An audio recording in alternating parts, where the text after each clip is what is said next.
কল্পকালীন স্থিতি ও পরিবর্তন। প্রথমবার আমেরিকায় অবস্থানকালে জনৈক পাশ্চাত্য শিষ্যের প্রশ্নের উত্তরে লিখিত, জগতের সমতা নষ্ট হইয়াছে, বিনষ্ট সাম্যাবস্থার দৃষ্টান্ত এই সমগ্র বিশ্ব।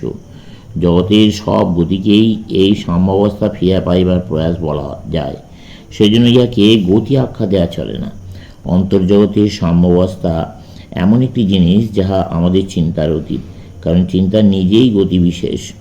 প্রসার মানে পূর্ণ সমতার দিকে অগ্রসর হওয়া, আর সমগ্র জগৎ সেই দিকেই ধাবমান। কাজেই পূর্ণ সাম্যাবস্থা কখনই লাভ করা যায় না, একথা বলিবার অধিকার আমাদের নাই।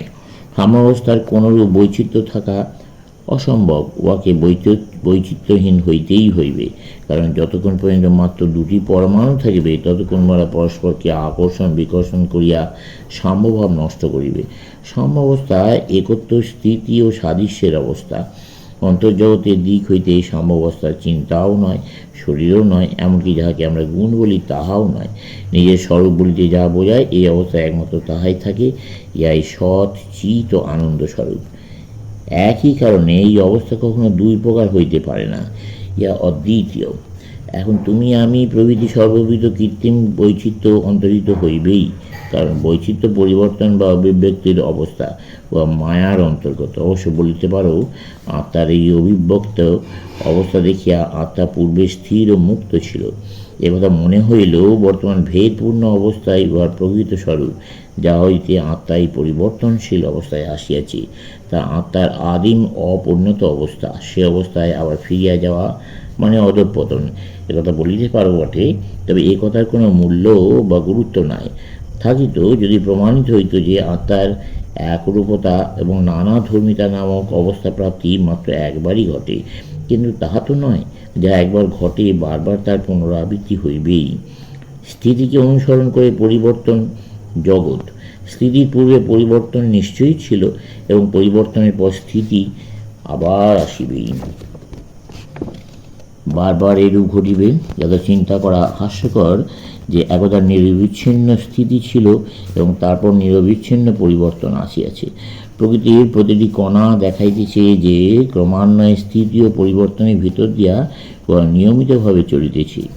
দুইটি স্থিতিকালের মধ্যবর্তী ব্যবধানের নাম কল্প।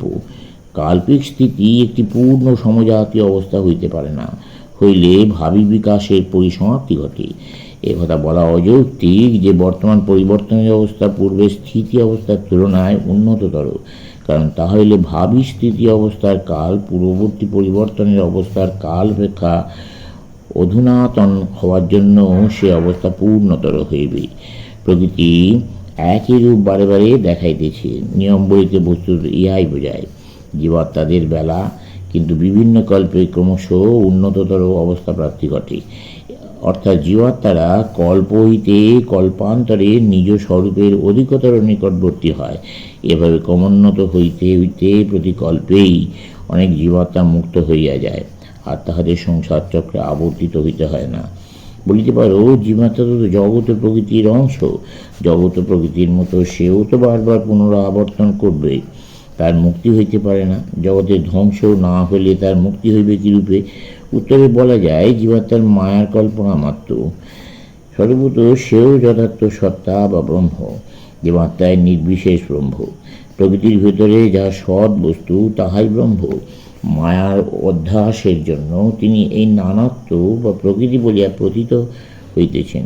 মায়া দৃষ্টি বিভ্রম মাত্র, সেই জন্য মায়াকে সৎ বলা যাইতে পারে না। তবে মায়া এই দৃশ্য জগৎ সৃষ্টি করিতেছে।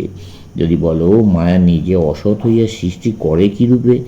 তার উত্তরে বলা যায়, যাহা সৃষ্ট হয় তাহাও যে অজ্ঞান, অসৎ। কাজে ষষ্ঠত অজ্ঞানই অসৎ হইবেই।